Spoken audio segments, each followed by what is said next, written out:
Welcome back to the Place We Find Ourselves podcast. I'm Adam Young, and this is episode 14, titled How to Overcome the Shame of Sexual Abuse. In today's episode, I talked to a fellow therapist named Scott. Scott leads groups for men who have a history of sexual abuse, and today, Scott talks about part of what it looked like for him to engage his own story of sexual abuse. In particular, we reflect on the importance of listening to our bodies in the battle to overcome the shame inherent in all sexual abuse. We end by talking about the necessity of coming to bless our bodies rather than curse them. I'm glad you are listening to this vulnerable and important conversation.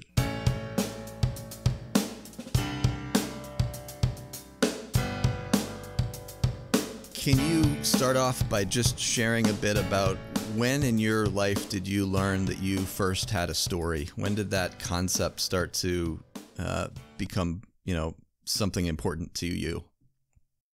I mean, I think as I look back, I don't think it was a conscious thought first, but I think I grew up in a family that told lots of stories, And so I didn't know I had a story, but I knew others had stories, certainly.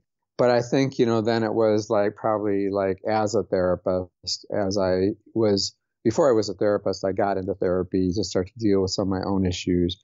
And then to have someone sit in a room with me to start engage with what was going on with me, what happened, that's where I think I really started to realize that those other stories are great and beautiful, but I think my body has a very different story at times that I started to engage with. So you said a real interesting word there, your body. Your body had a story. Say a bit more about, it sounds like in your 30s, something shifted. Yeah, I mean, I had gotten married kind of early on in my early 20s. I had, we're married for 36 years now, kind of my best friend. And so, imagined what marriage would be like, imagined what our relationship would be like kind of thing. But then when I got into relationship with my wife, Becky, things just didn't go the way I thought they were going kind of thing. And so I found myself at times being angry or being sad or being disrupted or being distrustful or being even in our relational, physical intimacy, things started popping way early on that I just didn't know what to do. And so it was, at first I started telling myself the story of what's wrong with me, certainly. And that's kind of how I kind of jumped into therapy with hey, I'm having some of these really disturbing emotions, feelings, sensations in my body when I am particularly connected, and not only sexually, but certainly just relationally with my wife. And I'm having a strong reaction to feeling vulnerable, So I just thought there must be something wrong with me, because here's someone that my best friend that I love and just feel safe with, but my body is just wanting to run, and I just couldn't figure out it didn't make sense to me, because I just hadn't even. I had, the story that I was being told, the story that I was kind of telling myself was that had a perfect childhood, and yet, so it didn't match. And that's right. kind of, I think, where I just started to go wait, something's amiss. I started thinking there's something wrong with me. Unfortunately, went through a number of therapists that were trying to align with that story to kind of show me, how angry or how anxious or whatever I was. But, later got to some other therapists that started to help me realize that no, there's something else going on here. So just hearing the plural of the word therapists, I mean, it takes immense courage and a lot of pain to step into a therapist's office in the first place. Mm-hmm. Right. And then to have an experience where, at the time you probably didn't even know it was a bad experience, but it wasn't helping. Right. And you said you went through more than one. I mean, that speaks of immense persistence.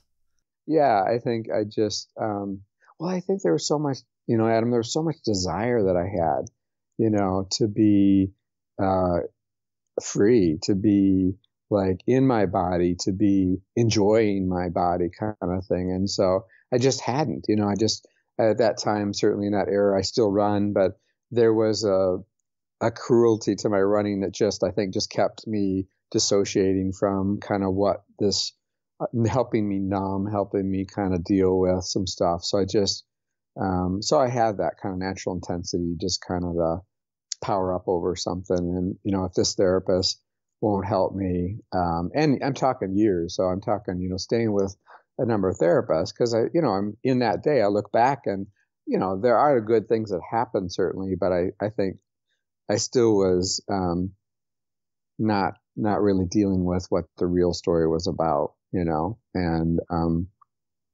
that's what I kept feeling in my body, that some of these, ways of numbing, whether it's running too much or dealing with eating unhealthy ways, those weren't going away, and it just felt like there's something else here that we're missing. So I just had that desire to kind of say, like, I've got to figure this out. I've got to understand, why is my body keep doing these things, numbing out? Why do I keep getting so enraged with, at this point, my kids are, growing up and they're just regular little boys, and it would incite so much in my body that I didn't know what to do with.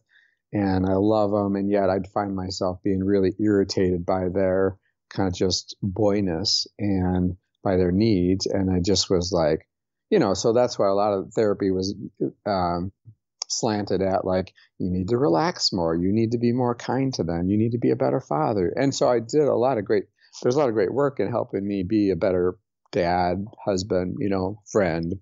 But I think the underlying story just didn't get really attended to for decades, and I'm sad about that, but I don't think I would have been ready. I don't think either, for some of that too. So I think,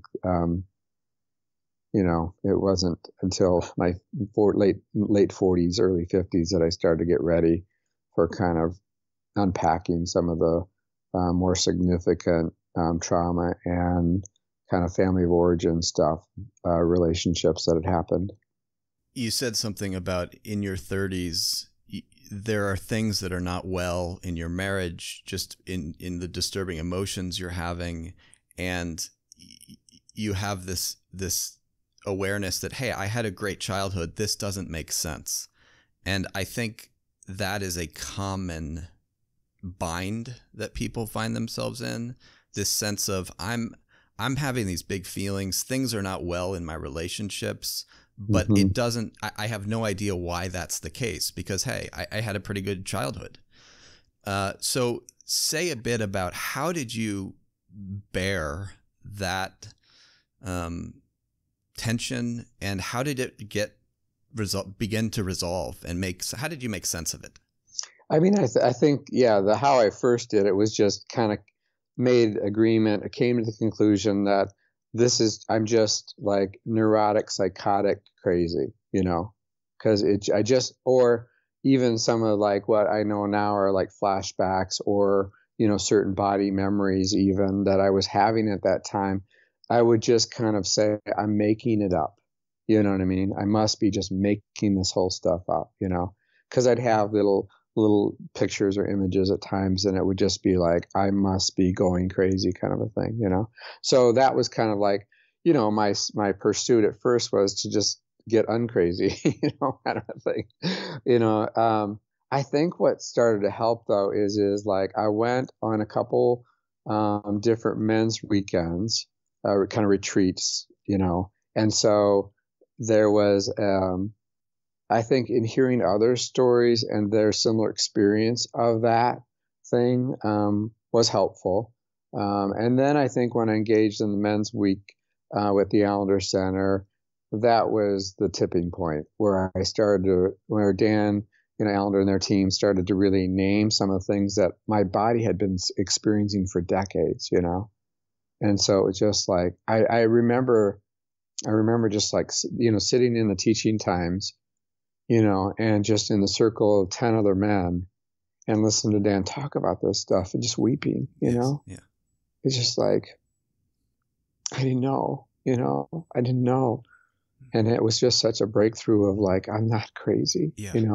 I'm not crazy. And then went on to their advanced certificate training for therapists, and just same thing that first year, just listening to him talk about some of the things that happens in trauma, some of the things that happens in your body, so how your memory gets fragmented, how your story gets fragmented, and just would walk out of those sessions just a pile of tears, just like finally someone saying that my body's been telling me my whole life, and now there's words for it, and now I have a direction to go, kind of a thing, So that really was a pivotal point, I think, of then like really being able to kind of say like, okay, this is the story that I need to really like listen to, because this is the story, and that has been like since that time, and continues to be very, both challenging but extremely transformative as far as my enjoyment of me being me, and enjoyment of my wife, enjoyment of my kids, enjoyment of my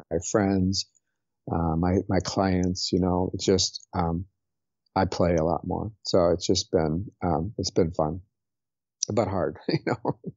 I mean, the relief that you must have felt in Recovery Week at the certificate program as things are being named that are finally making sense of the story. Yeah, I mean, relief, that's the word. I mean, it was just such a relief. I think just the like I said earlier, the agreement, or even the sense of like, I must be nuts, I must be going crazy, kind of thing. It was just like, phew, that's a diagnosis that we can take off the table now, and just, I mean, certainly that probably was a little bit easier to kind of agree to that, but I think the shame, just kind of started to drip off. So that was just great, and just such a relief. And I think I could start to rest in just kind of, there was so much like kind of anxiety, and, just again, some of the persistence was out of a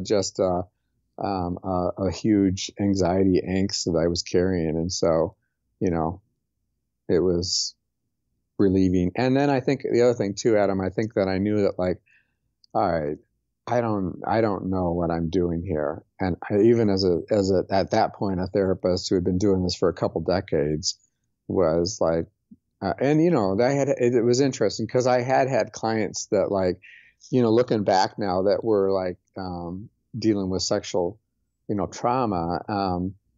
I actually initially started like saying to people that would call in with, hey, do you deal with this? I didn't. And so I would say, no, I'd refer them out. But then I kept having clients that kept like, as we unpacked their story, it became clearer and clearer. And I kept going to myself, why do I know how to deal with this? You know what I mean? Why do I, just so my body, and so many pieces just started like, it was like a big piece of the puzzle that like, oh, that's what that is. Okay. Now I know kind of where we're headed is a good direction, As I hear you talk about the relief at Recovery Week, the persistence finally paid off. Like you finally found some congruence in your narrative is what I'm hearing you say. Right. And you had endured a lot of attempts to make sense of your bodily experience, of your story. And finally, in your 40s, was it? Yeah. Late 40s. Yeah. That's a long time of fighting for your heart. Mm-hmm. Mm-hmm. What was it like? Mm-hmm. What was it like to finally have your eyes open to a sense of, oh, this is what's been going on? Yeah, I think it's interesting because the timing of that was, so every year our staff team gets away for a weekend to just kind of develop our sense of team. It can vary from just a play, self-care time, to a kind of developmental, professionally, kind of time. So we were on one of these retreats, and this was, again, I'd signed up for another therapist, again, Because again, these issues that my body was experiencing wouldn't go away, and that's what I was wanting for rest, relief, kind of. And while there were good things that happen in being able to engage with certain aspects of the therapy, it was just still the symptoms didn't dissipate, So, and I'd really at that point, I think, had given up. I just had said, I'm just gonna keep these secrets of what my body does. I'm not some of the sensations I would just have to kind of control and manage instead of, I didn't act out on them certainly, but just, I learned how to control my anger. I tried to again, part of the running, so much running helped me kind of, manage some of the energy and the anxiety. So, at that retreat, the focus is kind of like personal growth. Where do we want to be, kind of thing. And I forget how it came out, but one of the questions that was facilitated in this group setting is what's one thing that just still's haunting you that if in 5 years you could, have a better handle on, or, that you'd be a better human, better, in a better place, kind of thing. So I didn't go into specifics, certainly, because again, I had a lot of shame about what my body would do. But I told that group that, hey, there's things that my body does. And, I knew enough to know that it probably had something to do with some of the sexual trauma that I hadn't certainly named, but the therapist that I'd gone to really hadn't helped me get into the dirt about it, So this intern that we were having at the retreat, he's with us now. It's funny that he's just like a college student, right? And so he goes well, I hear that there are men's weekends about this stuff, and why don't you look up for one of those things? And I'm going oh crap. But I think, because it came from such kind of a young, playful, but kind of unexpected voice, it kind of caught me. And I was open to it. And so Dan had spoken at the church that I had been a part of for 30 some years a number of times. And so I was familiar with it. And so, in fact, I remember getting off the boat to get onto this retreat and just really saying to myself, this is my last hope. This is really if this doesn't work, I don't know what I'm going to do, because everything else I've tried just has not been unhelpful, certainly, but it just hadn't relieved the heartache, So I think, that's why I think some of the relief then in sitting in that circle, and my heart started feeling known and seen and attended to. And it was just such a clear shift that I was just oh my goodness, Thank God I didn't give up, Yes. And, for those of our listeners that don't know, recovery weeks, which Scott's talking about, are week-long experiences with Dan Allender, a couple of other facilitators, of which you are now one for the men, yes, correct, Scott? Yeah, right. Yeah. Where you engage stories of sexual abuse and the dynamics that has unleashed in your heart. And, Scott, as you say that sitting with those 10 men and the relief that came, what's kind of stunning is that what you do at a recovery week is you engage at a ground level stories of immense shame. You seem to be saying that even though you began to engage stories of immense shame in a way that you had probably not done before, right, your experience was one of relief and a movement towards shalom inside. Yeah. Help us understand that paradox. It's so wacky, right? I don't really understand it. I mean, I see it still happening, and I experience it with the clients that I work with as well too. But I mean, I would be sitting, whether it was in a group, and feeling so much right, you can feel shame in your whole body. It's I want to run out of the room. I want to get out. It just is and a lot of even in the family that I grew up, there was a lot of humiliation that was kind of a part of the story. So it was just oh crap, here we are again. I don't want to be here, kind of thing. And so you can see, but I can see that in other men too.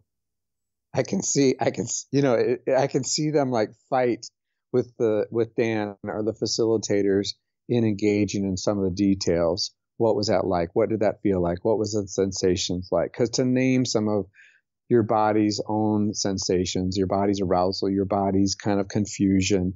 I've packed that away. So for so many decades to kind of say, this really is evidence of just what a sick person I am. And so I don't want anybody to see that my body was aroused, that my body had some level of actually rest, yes, in the abuse, right? That there was a delight there, that in some ways my abuser delighted in me better than my parents did. And that's so hard to dive into that I enjoyed it, that I enjoyed that delight. The stuff, there was a lot of stuff that I didn't enjoy that was very confusing, certainly too. But I think, especially as a 6-year-old, you can't differentiate that. So to see other men struggle with that too, it was just like, okay, I'm not in a tribe of 1 anymore. You know what I mean? At least I'm in this tribe of 10 and I belong someplace. And it just was like, it opened up my heart. I think it opened up. And so, you'd be in this like shame place and then in deep tears or anger and grief. And then, moments later, belly laughing on the floor, basically, Which in my mind, it just pulses of the resurrection. Yeah. I mean, I'd come out of a session individually with my facilitator there, and the guys in my group or Dan or the other men would go like, what happened to you? And I'm going like, I don't know. This is wacky.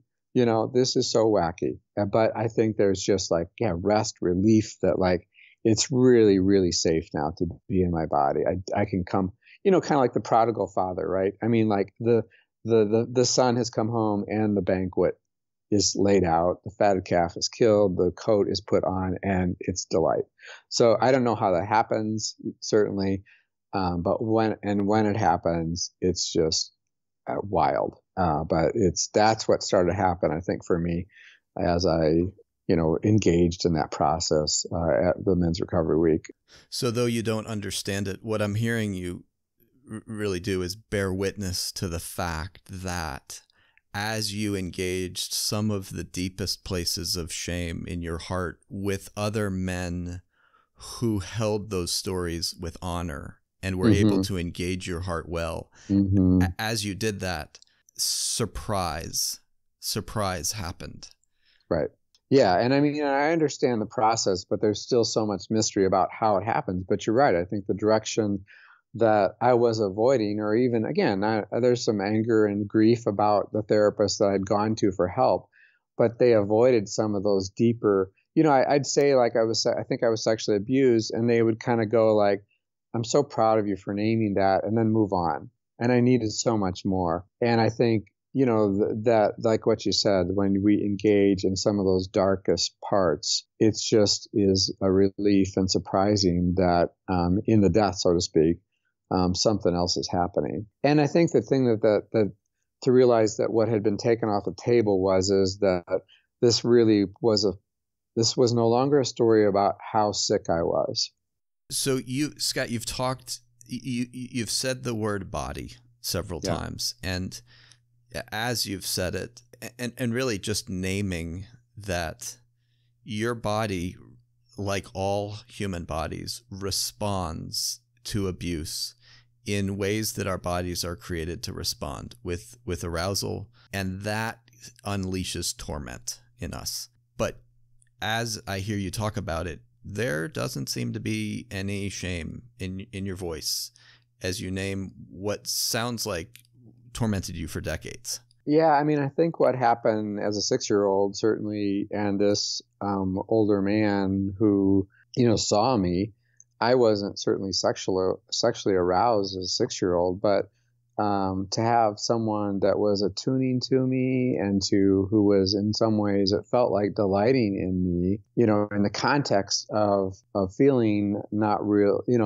feeling really connected at home. It was amazing, and so my body saw his excitement and his wanting to connect, care, be with, enjoy me.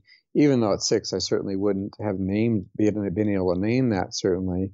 And then the pattern didn't just stop with that one individual, but then happened in other settings. But the common theme in the variety of types of abuse that I've gone through mostly sexual, is that I kind of get vulnerable when someone really shows that they want to be with me. And so like, I didn't know consciously I was doing that. I wasn't doing this consciously, obviously, but I think looking back, what I did with that is said, the problem is me, that like my desire to want to wrestle, to want to connect, to want to be close, to want to be enjoyed, must be the problem. Mm-hmm. Because anytime I show that to people, it doesn't always result in sexual trauma, certainly, but it would result in like a disappointment, a betrayal. Unconsciously, I made, the agreement that the problem is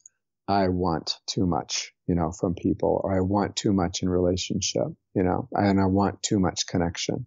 What was so freeing is that like what your question about why, that I think the work of listening to my body and being with that desire and that arousal, even in talking about some of when you engage in the details of the story, my body would in those settings and still at times would respond, with a sense of arousal, a sense of excitement kind of thing. Yes. That was cursed in some ways, right? I did that myself probably, or certainly the predator, the perpetrator really set that up well so that I would feel that kind of what's wrong with me. But I think in the engagement of the details, certainly that started at Men's Weekend. So what happened in the first hour is the person that was my personal like one-on-one facilitator, okay, really dear, sweet, safe man. As I was sitting in this circle, I'm looking at these men thinking like, I'm not alone, right? And just taken back by that, as well as like just aware of like, holy crap, this is really intimidating. I'm scared. And this guy, Nathan, that was my facilitator, is really intense. And he catches, we caught each other's eyes, in this circle. Okay. And I felt, and I was so much enjoying being a part of this. Yeah. I'd like come home, It was like, all right, I think this is it. I think this is where these people are talking, saying things that like I've always wanted to talk about and I've always wanted to hear kind of thing. And so he caught me, all right, with his eyes, and my body responded, because I had other experiences of being kind of caught looking. And I had a pretty harsh flashback in that moment, but he caught that. And so when we met individually, we started to engage with what happened there. And so it was just a different pathway, right? It wasn't like, why were you looking? It was like, hey, I noticed something happened in our glance. Can we talk about that? And we did. And we talked about it basically the whole weekend. And the story that was related to that, certainly. That has helped me then just start to love and embrace this little 6-year-old. And those experiences that just like, of course, he was looking to be noticed. He loves to wrestle. He loved to engage with people. And, back in that day, my dad certainly worked a lot. And so had a lot of experiences of being just by myself, but wanting, so I think that's what shifted, is that I started to it. And I think, I didn't do that myself. Like I experienced Nathan's blessing me. So say you've said two words that feel so important. Sorry to interrupt you. You've said the word cursing and you've said the word blessing, both in reference to your body's response. Flesh that out some, Scott. Yeah. So there was so much like, it wasn't sexual arousal, certainly, but it was an arousal of like, noticing the men in the circle, like, who are they? I want to know them. I want to connect with them. I don't know why. I mean, part of it might be something. I'm an identical twin, so even my womb experience was like, a connection one, right? So I just always have had this thing in me that just like, I want to get really close. I want to really get intimate. I want to get connected. You know what I mean, with people. And so I think when I saw him, he just had this very intriguing look. And I had this like, like intrigue, arousal of like, I wonder who this person is. I knew he was a facilitator. He has a produced shirt. What's his story? Who is he? I'm a runner. He had the build of a runner. You can kind of pick us out sometimes. And so it was like, wow, maybe he's a runner. And I think at that point, even he had told a little bit of a story. So there was a lot more like just intrigue about that. And I think that's the thing that arousal had been so like cursed in those experiences of sexual trauma. Because that's, to me at least, as a 6, 10, 16-year-old, had felt like had been the thing that had gotten me into trouble. But then when Nathan, like in our first session, said, "Hey, what's going on here? You know, I noticed that you looked at me, and I looked at you, and we kind of caught each other. You know what I mean? It was like, oh wow, there's nothing wrong with that. So it started to get blessed. You know what I mean? And later on, years later, as I continued to work with, he became kind of a mentor in helping me really pay attention to my body. Years later, he told me this story that like the facilitators after that first circle, they get together. They really, after that first circle time, they kind of talk and they say like, who do you feel like Jesus is wanting you to work with? And that look, was the thing that like caught him too. And so even like the fact that Jesus was blessing that desire, that longing for like connection, it just like, even my tears now about it is just like, it's just such a good thing, and there's grief in that. It was for so many decades, right? Felt like such a albatross that I was carrying with me, that I just had to keep hidden. I couldn't let anybody know, or I certainly had to figure out how to do it in socially appropriate ways, But I just have a lot of desire to connect people. You know what I mean? I have to be professional at times, certainly in my setting, but it's just like, I'm a wrestler. I go after things. My kids, my wife will tell you that, like I'm intense, and so that's being blessed and being able to be enjoyed by me and others so much more now because of that kind of experience of entering just the terror of the shame, of the humiliation of, because I felt caught in that moment. He saw me looking, and I had other experiences like that where, the predator, the older boys, the people that had abused me had caught me, looking. Because I still am. I'm a curious soul. I love looking. I love I'm naturally just intrigued by, what is this? Who are you? All that kind of stuff. So. In no way wanting to take away from your individuality and your uniqueness, Scott. We're all created in the image of a triune God, like a relational God. And yes, so yeah. This desire, whether it is of the 6-year-old boy or of a 45-year-old man to connect deeply and intimately with another, goes to the very core of who we are as created in the image of God. Yeah. Yeah. Yes. And that was assaulted in your life. Right. Totally. Yeah. That was what was, that was the target.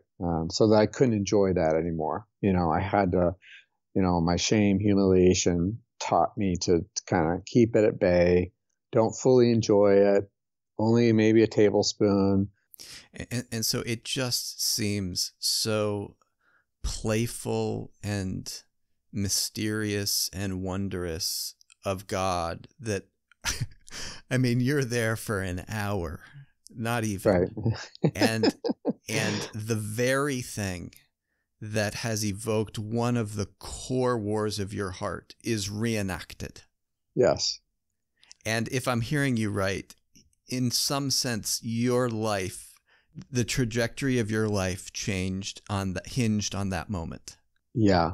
And yes, because I think if Nathan hadn't engaged with that, you know what I mean? I think I wouldn't be where I'm at today. And who knows why I was ready to engage with that or why that's what's mysterious about this, right?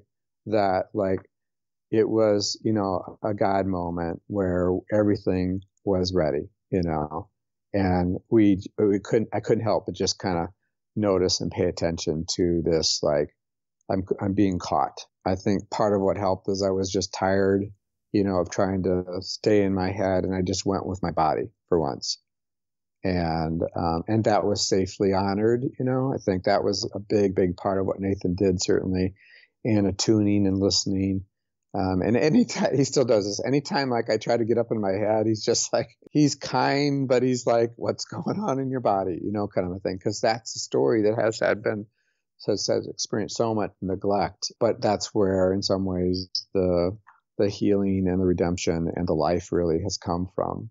Attuning to and helping kind of a container, in some sense, of some disturbing, heartbreaking, but also, really joyful sensations that happen in my body.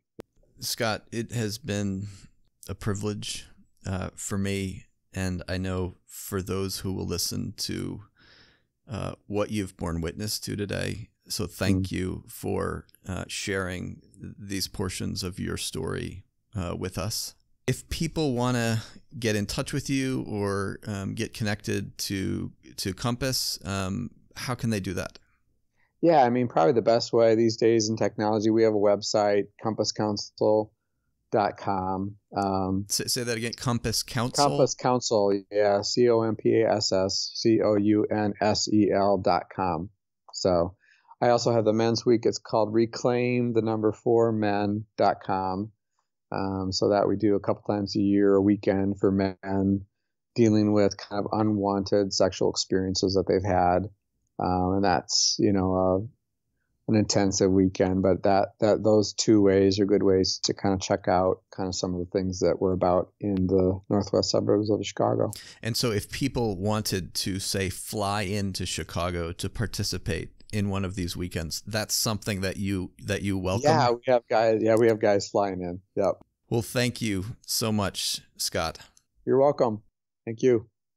Thanks for listening to the podcast. Be sure to visit theplacewefindourselves.com, where you can sign up for my email list and or subscribe to future podcast episodes. Music for this podcast was provided by Rick Wilson. Thank you, Rick. As always, if you found this episode meaningful, please share it with your friends. Thanks so much, and we'll see you next week.